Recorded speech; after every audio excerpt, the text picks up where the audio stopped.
So today we are going to be talking about Chromebooks in 2026 and are they even viable in the sense of like, could you use it in 2026? So the first question a lot of people ask about Chromebooks are, what are Chromebooks? And a lot of people really do not like Chromebooks, but basically these are what Chromebooks are.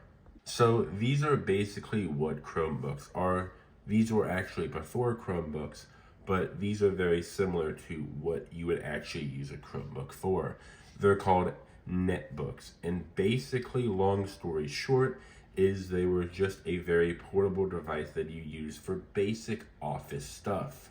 Netbooks were very popular in everywhere else in the world except actually Asia in general didn't like netbooks. They liked something else called sub notebooks, which is a whole nother entire like micro category whenever it comes to this type of technology.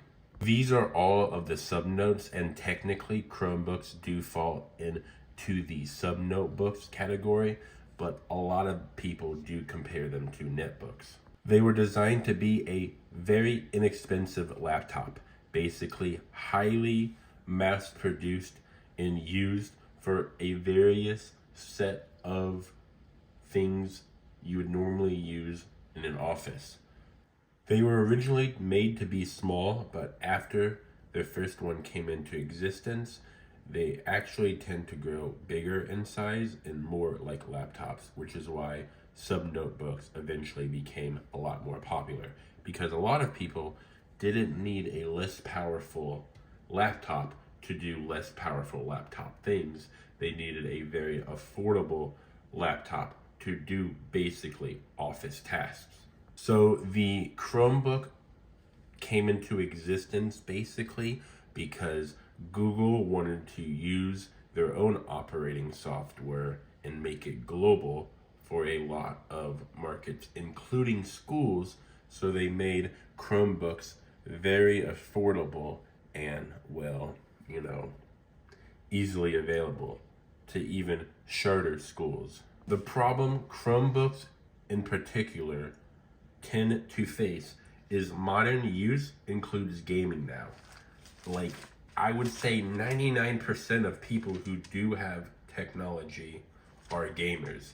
Even if the gaming has to do with, Candy Crush, basically everybody games nowadays. So Chromebooks aren't really for gaming.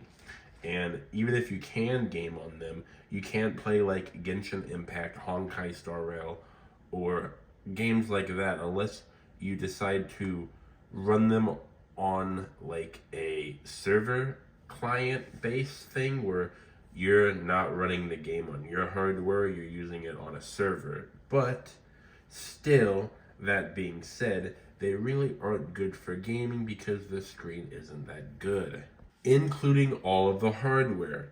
Maybe you could use a Chromebook in 2026 if you do one specific thing. Get rid of Chrome OS and put a very, very light whatever Linux system on it.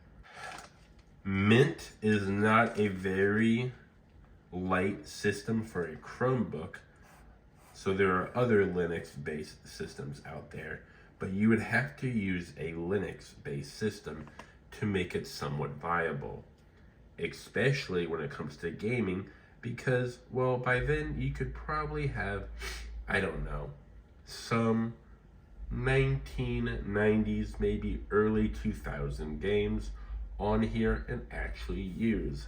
So with that, I am going to buy a Chromebook and I am going to try to make it viable without putting a Linux-based system on it, at least for the start of the challenge. Maybe eventually I will have a Linux-based system on it, just so I can actually, use it like a laptop.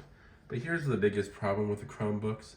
Remember when I said that netbooks were just becoming bigger and more powerful? Yeah, a lot of Chromebooks are big and not very powerful. I hope you like some type of visual design, but I did not use a lot of visual movements in this video, so I do apologize.